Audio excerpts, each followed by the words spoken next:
morning. Let's start the daily discussion. The very first topic is on banning transgender person from begging is cruel and illegal. Issuance of ban in Pune and Nagpur by an order issued under section 144 of the Code of Criminal Procedure (CRPC). Pune Police Commissioner banned transgender person from begging in various public places because it is a very old practice that transgender persons they normally beg in public places like the traffic stoppage, railway, bus stand, even market. So how it is justified? Constitutional legality of begging. So violation of Article 15, the ban specially targets transgender individuals potentially violating Article 15 of the Indian Constitution, which prohibits discrimination based on religion, race, caste, sex, or place of birth. Which violation? That Suhail Rashid Bhatt versus State of Jammu Kashmir in 2019, Jammu Kashmir High Court ruled against the prohibition of communicative activity by beggars in public spaces, stating it violated their rights under Article 19(1)(d) of the Constitution and criminalized poverty. The Harshad Mander versus Union of India 2018, the Delhi High Court struck down the Bombay Prevention of Begging Act 1959 as applied to Delhi, holding that begging itself is not a crime. The court emphasized that begging is often a result of socio-economic deprivation. Okay, so why people resort to begging?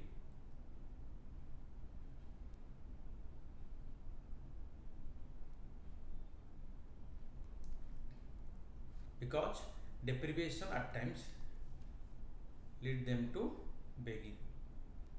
Okay, socio-economic deprivation. Impact on marginalized group, stigmatization of and discrimination. Ban and criminalization further stigmatize transgender individuals and perpetuate discrimination. Colonial prejudice and structural discrimination. Policing of transgender individuals and the criminalization of begging are rooted in colonial prejudice, exacerbating the marginalized and violence faced by transgender community.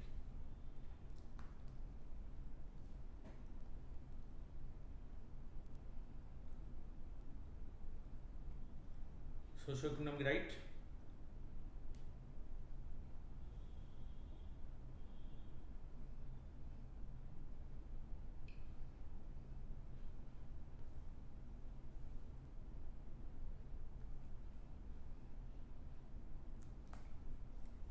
Constitutional obligation, the state must ensure the progressive realization of social and economic rights enshrined in Part 4 of the Constitution of India, including providing a living wage, maintaining standard of human health, etc., minimizing inequality in income, striving to minimize the inequality in income, and endeavor to eliminate inequality in status, facilities, and opportunity, not only amongst individuals but also amongst group of people.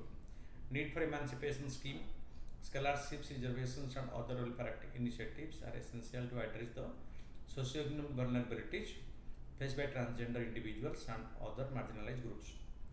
Legal precedents and socio-economic consideration emphasize the need for supportive measures rather than punitive measures to address the root cause of begging and marginalization. India's nuanced approach to the next topic is, so begging is need to be prohibited and Constitution has made a lot of provisions for that. That needs only active participation and proactive measures for this.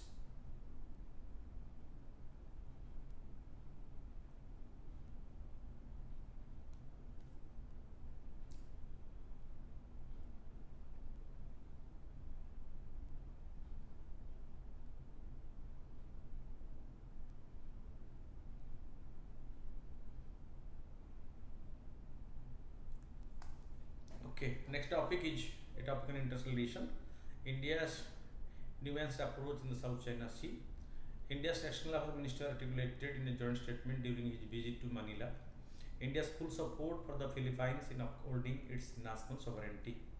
A joint statement in 2023 between India and Philippines had called for China to adhere to the rule-based maritime order and acknowledge the International Court of Justice ruling in 2016 in favor of Manila, Philippines in the South China Sea. So what is the dispute? An arm of the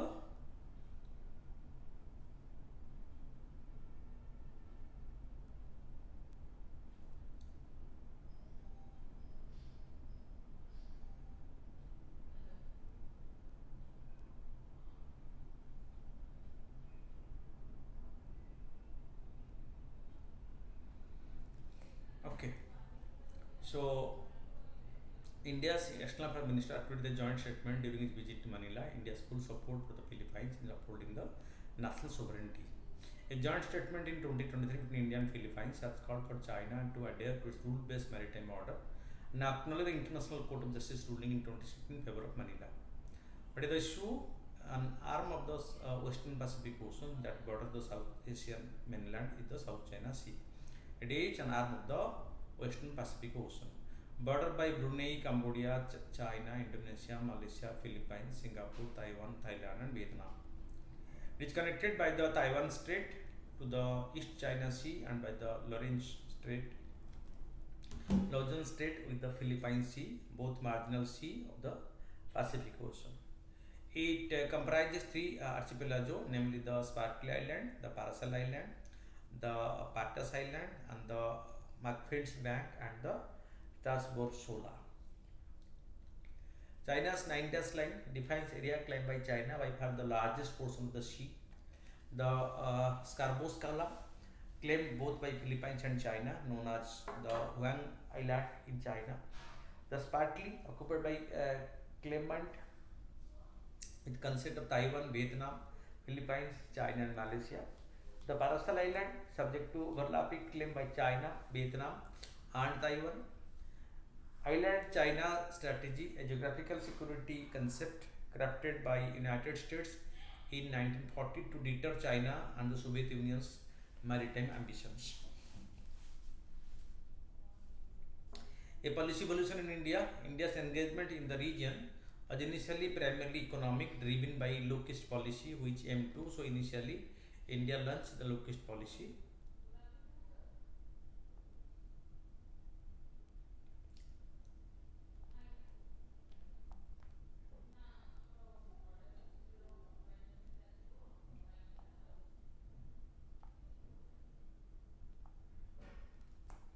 Okay, so India engagement with the region was initially primarily economic, driven the low-cost policy launched during the 1990s when P.V. Narasimha Rao was the Prime Minister. So through low-cost policy, India wanted to rebuild its lost relationship with its eastern neighbors, and low-cost policy aimed to enhance economic integration with Southeast Asia, secure energy resources to fuel its growing economy. The participation of Indian state-owned enterprises such as the Oil and Natural Gas Corporation's overseas arm ONGC Videsh in oil and gas exploration projects in Vietnam's exclusive economic zones signifies India's economic stake in the region. Support for the principle of freedom of exploration and exploitation of maritime resources within the bounds of international law, specifically on United Nations law on the sea. Okay. Convention on Law of the Sea, UNCLOS, United Nations Convention on Law of the Sea, which is the grounding rules for regulating the maritime activity by the member countries of United Nations.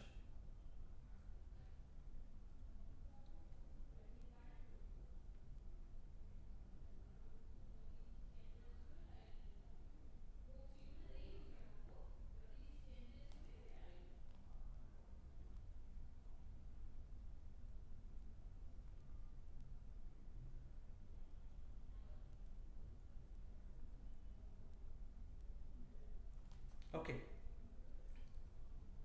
The transformation of India's policy orientation from low-cost to activist during the Modi's administration. India's low-cost policy has been transformed to activist policy with more focus on the strategic and security issues apart from the trade relationship, which are the focus area of the low-cost policy. It has marked a shift towards a more strategic and active engagement with the Indo-Pacific region. From Indian Ocean, India has expanded its influence to the Indo-Pacific region. It reflects India's acknowledgement of the changing geopolitical landscape, need for a more proactive and multifaceted foreign policy approach. Activist policy emphasizes economic integration and strategic partnership, expanded security cooperation with countries in the Indo-Pacific including Vietnam, Malaysia and Singapore, besides the Philippines. India has strengthened its own capacity through forward positioning, mission-based deployments, reinforced maritime domain awareness and deep water maritime facilities. So this is the emphasis area of India. India's ties with China. The evolution of India's position on the South China Sea cannot be decoupled from its complex relationship with China. India and China have a long history of border dispute which have intensified since the Ganwan Valley incident in 2020, when the relationship between the two has been deteriorated or affected to a considerable extent because of the Galwan Valley incident. India and China have long history of border dispute which has intensified since the Galwan Valley in 2020. China's periodic incursions into Indian territory and even renaming Indian village in Arunachal Pradesh, because it claimed Arunachal Pradesh as part of its own territory. China exclusively claimed Arunachal Pradesh as part of its own territory.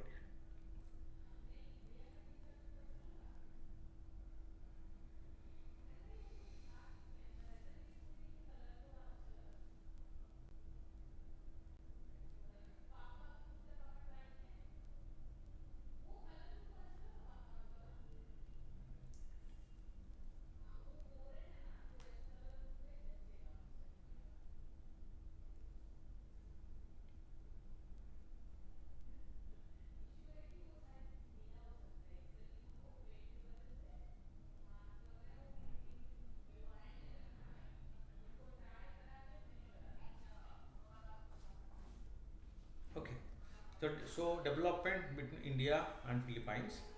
The decision to open the resident defense attached office in Manila, Philippines. So government of India decided to open its residence attached office in Manila of Philippines, boosting cooperation between the coast guard of the countries, because the coastal region need to be the coastal area need more protection or more precautionary approach.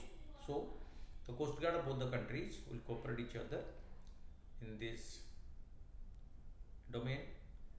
Acquisition of naval asset by Manila under the concessional line of credit from Delhi. So naval asset will be acquired by Philippines from India as per the agreement between the two sides on the concessional line of credit, because India will provide the credit on concessional terms and conditions.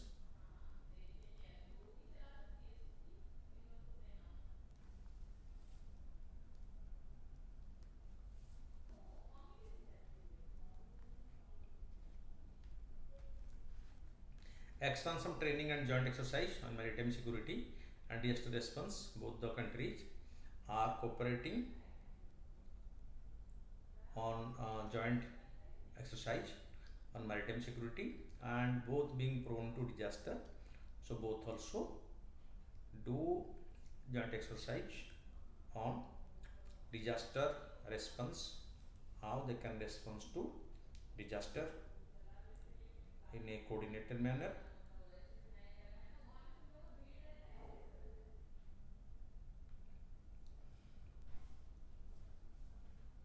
Okay, so commencing a maritime dialogue between the two sides. So India and Philippines have launched a maritime dialogue between the two. So to discuss more of the maritime issues common to both the sides. Okay. Then agreement on regional and multilateral issues, particularly maritime highways such as the South China Sea. So both India and Philippines have launched exercise for this. Indian position on the South China Sea dispute.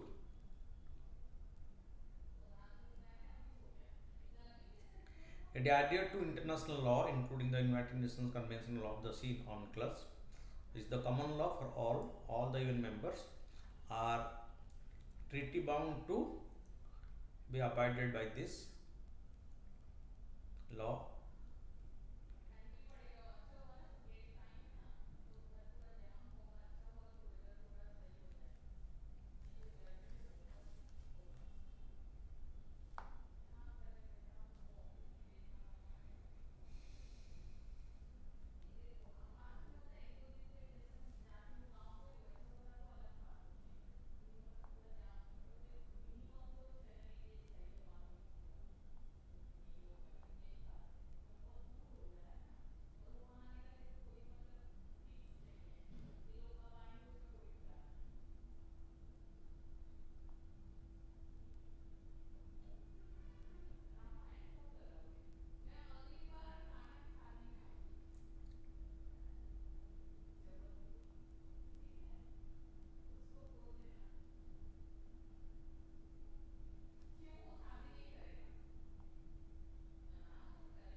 India adhered to UNCLOS, India's call to respect the 2016 arbitral award on South China Sea is a departure from India's earlier position.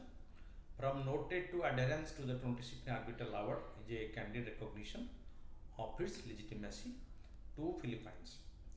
So India's strategic calibration has been driven by a recognition of the South China Sea's critical importance to the regional security and the global maritime.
Okay. The dispute in the South China Sea, primarily involving China and several associations of these Asian countries like Vietnam, have implications for the freedom of navigation and overflight. The principles are vital for India's trade and energy transportation route and that of countries across the globe. Way forward, the Asian centrality in India's Indo-Pacific strategy make it imperative for India to buttress the Asian opposition, though differences within the regional grouping continue to pose a challenge to such endeavors. India's advocacy for a rule-based international maritime order, especially its emphasis on clause, is reflect a stance against unilateral action that threaten regional stability. India's principled foreign policy approach indirectly challenges China's expansive territorial claims and active in the South China Sea. It reflects India's positioning of itself as a responsible stakeholder committed to regional stability and security. Then India's nuanced approach in the South China Sea is emblematic of its border strategy, aiming to safeguard its interest while contributing to a collective effort to maintain peace.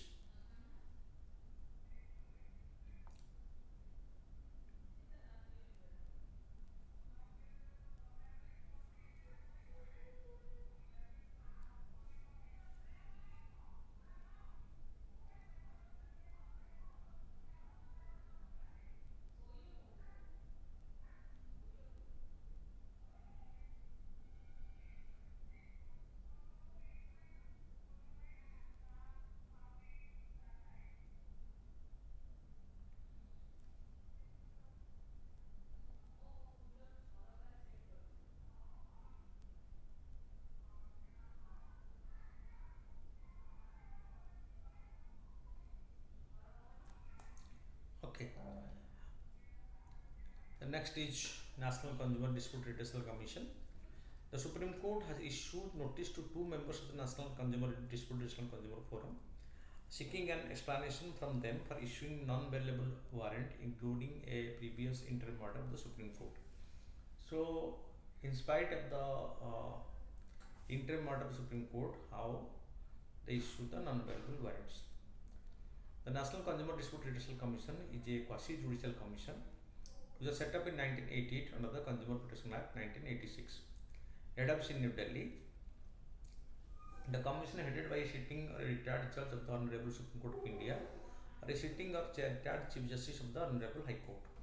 The commission is presently headed by Honorable Justice Amaresh Pratap Sahi, former Chief Justice of the Patna and the Madras High Court. Mandate Section 21 of the Consumer Protection Act 1986 posit that the new commission, National Commission, shall have jurisdiction to entertain a complaint valued more than 2 crores and also have appellate and divisional jurisdiction from the orders of the State Commission or the district fora, other case may be. Section 23 of the Consumer Protection Act 1986 provides that any person aggrieved by an order of the NCDRC may prefer an appeal against such order to Supreme Court of India within a period of 30 days. About quasi-judicial commission, a quasi-judicial body is a body which has powers and procedures resembling those of a court of law or judge such as an arbiter or tribunal board. It is obliged to objectively determine facts and draw conclusions from them so as to provide the basis of an official action. Their power are usually limited to a very specific area of expertise and authority such as land use and zoning, financial market, public standards, etc. National Human Rights Commission, National Commission for Women, National Commission for Minority, etc. Example of quasi-judicial bodies. Okay. So they can issue order, but their order can be taken before the normal judiciary like the High Court and the Supreme Court.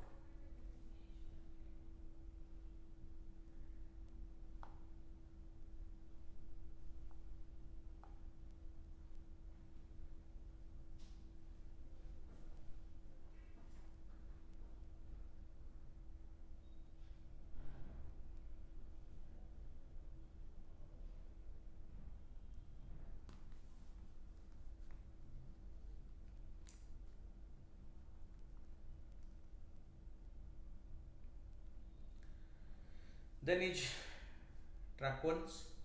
Physicists have recently proposed the radical idea that our universe is dominated by the tachyons, a hypothetical kind of particle that always moves faster than light. They are hypothetical kind of particles that move faster than light. The term tachyon was introduced by physicist Karen Filberg in 1967. Describe hypothetical particles that could travel faster than light. Different from the baryons like the protons, electrons and neutrons which move slower than light. Unlike baryons, they have not been observed and are theorized to possess imaginary mass, meaning their mass squared would be negative. According to special relativity, particles whose mass cannot attain or exceed the speed of light in a vacuum because their energy could become infinite. Tachyons, this integrating property implies that tachyons could potentially travel faster than light without violating current understanding of the law of the physics. That tachyons could slow down if they gain energy and accelerate if they lose energy. Scientists have concluded a few experiments in search of tachyons using a detector called the Chernikov detector. In this setup, particles move through a medium, and if their speed exceeds the speed of light for that medium, the Chernikov radiation occurs. It is to be noted that while nothing can travel faster than light in a vacuum, certain medium allow particles to potentially exceed the cosmic speed of light.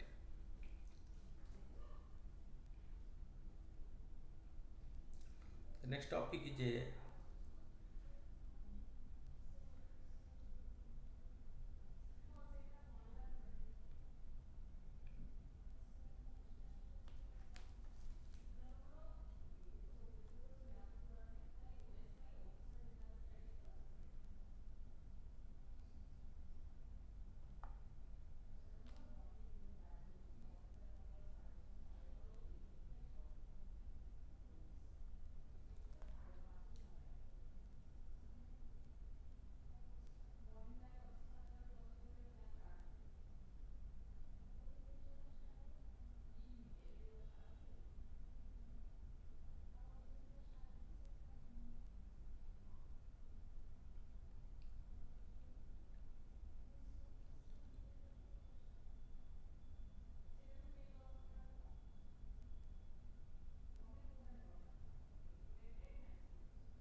okay. Then the next topic is the gross fixed capital formation. The failure of the private investment to pick up pace has one of the major issues plugging Indian economy. But gross fixed capital formation. The gross fixed capital formation refers to the growth in size of fixed capital in an economy. Fixed capital requires investment for the creation. The gross fixed capital formation serves as a rough indicator of how much the private sector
okay. The gross fixed capital formation includes capital formation as a result of investment by the government. Why does it matter? The gross fixed capital formation helps in creation of fixed capital that helps to boost economic growth and improving living standards. Fixed capital largely determines the overall output of an economy. Developed economies such as US possesses more fixed capital per capita than developed economies such as India.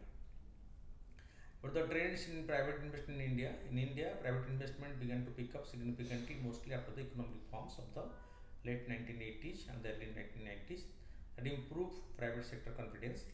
From independence to economic liberalization, private investment largely remained either slightly below or above 10% of the GDP. Public investment as a percentage of GDP, on the other hand, steadily rose over the decades from less than 3% of GDP in 1950-51 to overtake private investment as a percentage of GDP in the early 1980s. Public investment began to drop post liberalization, with private investment taking on the leading role in fixed capital formation. The growth in private investment lasted until the global financial crisis of 2007-8. It rose from around 10% of GDP in the 1980 to around 27% in 2007-8. From 2011-12,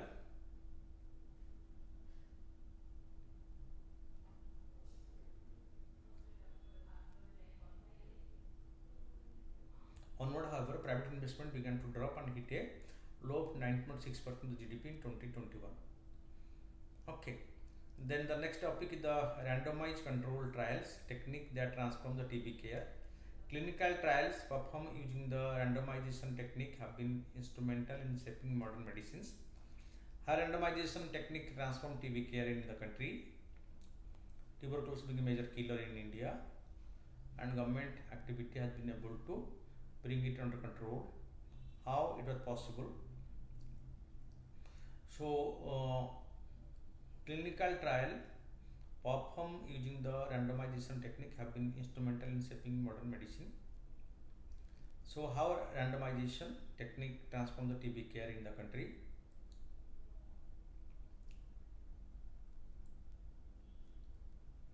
Clinical trial utilizing randomization have profoundly impacted modern medicine by providing a reliable and impartial means to assess treatment efficacy.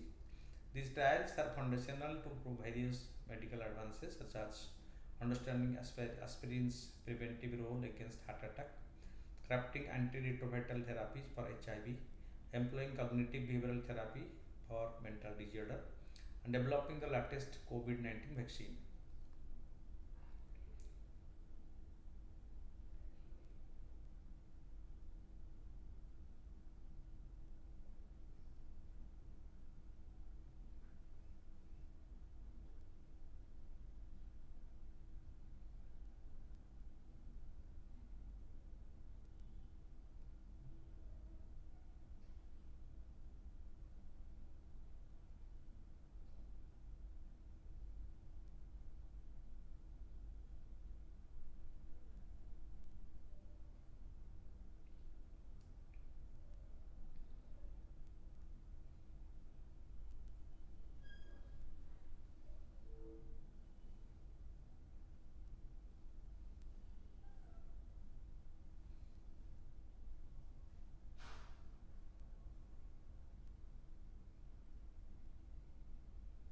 trials are profound.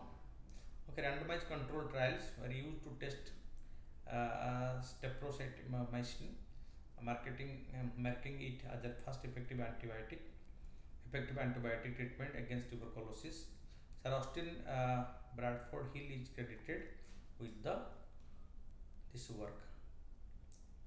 Her randomization technique transformed TB care in the country.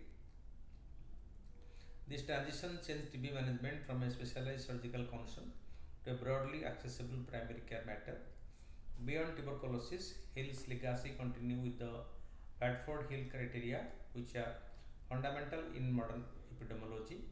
These 9 criteria: strength, consistency, specificity, temporality, biological gradient, possible coherence, experiment, and analogy establish a structured approach to confirming causal relationship between specific factors and health outcomes.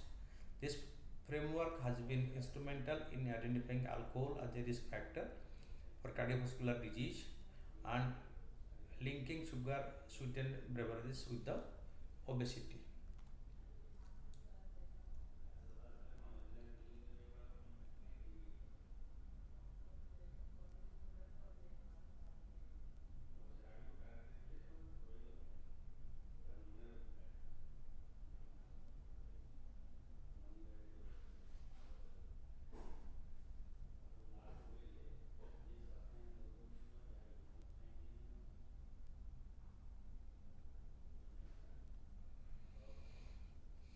Okay, so Hill's criteria were crucial in improving the connection between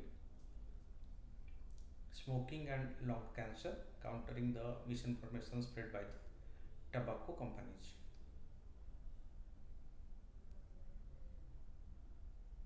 This research has influenced a major shift in public health policy and the general public's view on tobacco use. About the randomized control trials techniques. The randomized control techniques involve dividing a population into smaller groups in order to comparatively see the outcome of an external stimulus. For example, if the aim of the study is to understand whether a free gain distribution scheme help improve the nutrition level among the people living in a district, researchers will first create 2 groups within the population and then put people into those groups randomly. One group, called the control group, does not receive the gains of the external stimulus, while the another group, treatment of groups, does. After a designated period of time, detail of how both the groups are doing would be collected.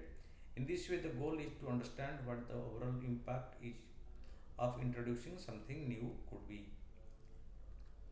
Okay, in the rivers in news, the Jaitala River issue, disruption of flow due to climate change, origin lower Himalayan range of Arunachal Pradesh, tributary of Brahmaputra, flow through Assam, meets Brahmaputra near the Majuli Island in Assam.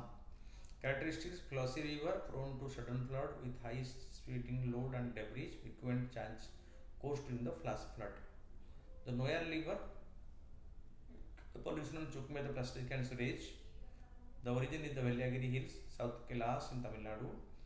The tributary to Kaveri River, so flow through Coimbatore, Tirupur, Kurur, Erode districts of Tamil Nadu.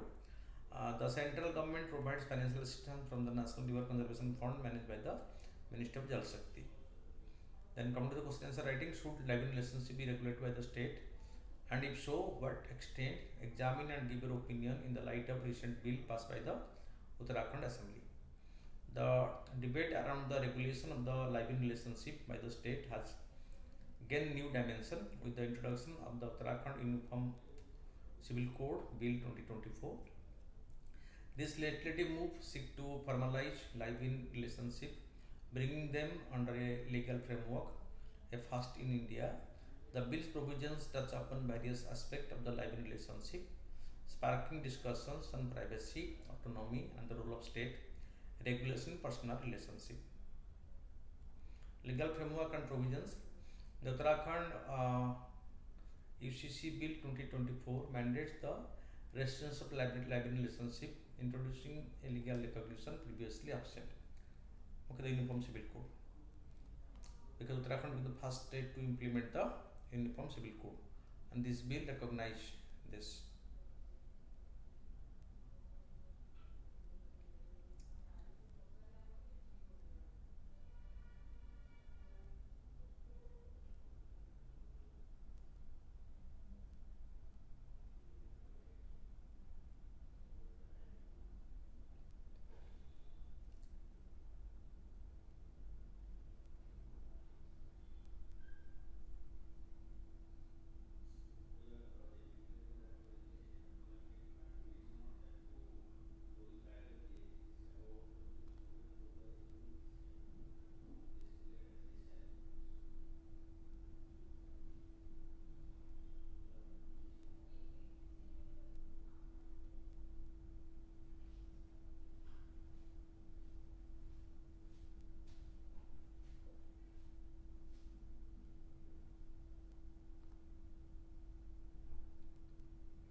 This step is seen as a progressive move towards acknowledging and legitimizing such relationship.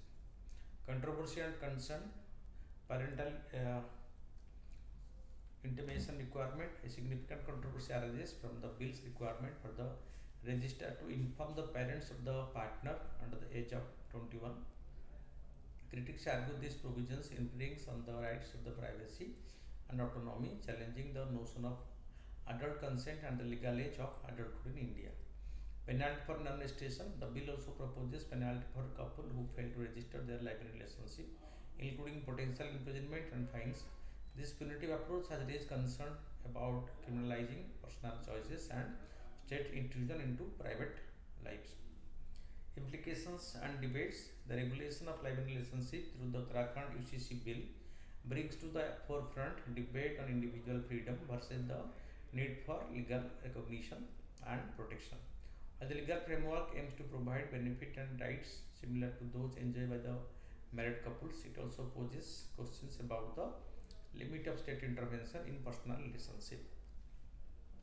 The Uttarakhand UCC Bill 2024 represents a landmark attempt to address the legal status of live-in relationship in India, providing a framework for their recognition and regulation. However, the bill also highlights the delicate balance between extending legal protections and respecting individual rights and freedoms. As society evolves, the need for legal framework that reflect contemporary social realities become apparent, yet such regulations must be crafted with careful consideration of personal autonomy and privacy.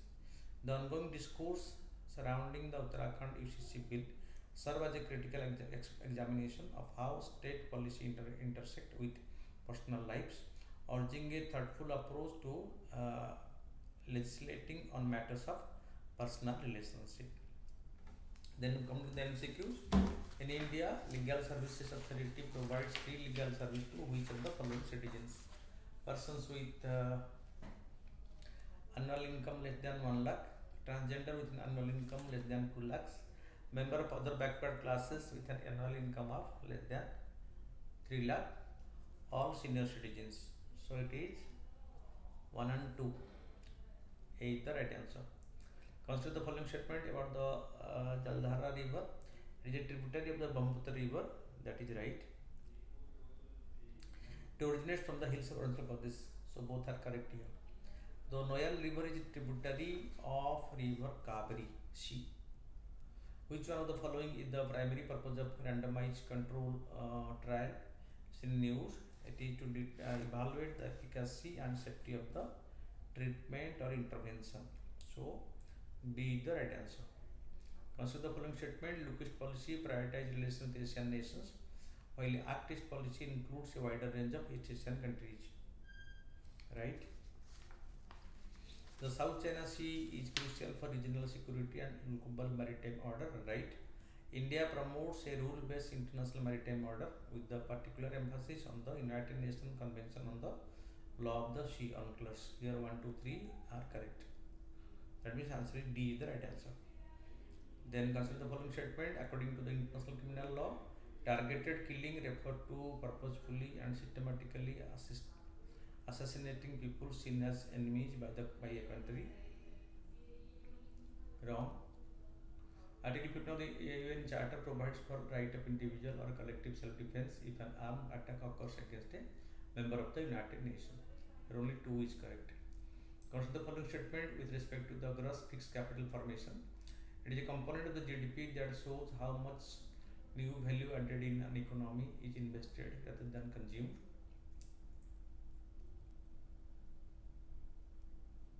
Fine. So GCFC is crucial because it directly contributes to the production capacity of an economy, right? The purchases of stock and bonds are in the GCFC. National accounting GCFC is considered as a form of investment expenditure. Here only 3 are correct. Consider the following statement regarding the Transgender Persons Protection Right Act 2019. That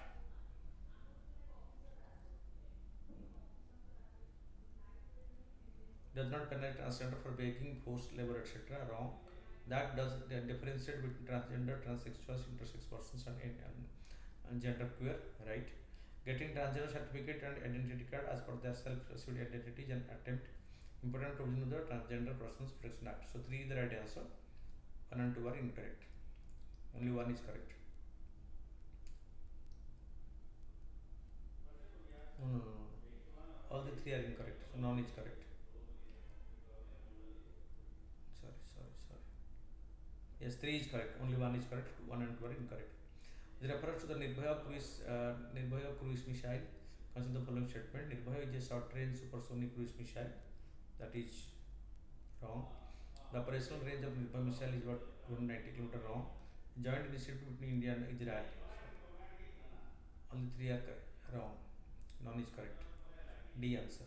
In the following statement, the demographic dividend means the chance for more economic growth when there are more people of working age compared to those who are not working age. Right? Country with a high dependency ratio usually experience demographic dividend due to increased government spending on social welfare. No, 2 is incorrect. Only 1 is correct. So thank you for watching. Watch regularly to update yourself. Thank you.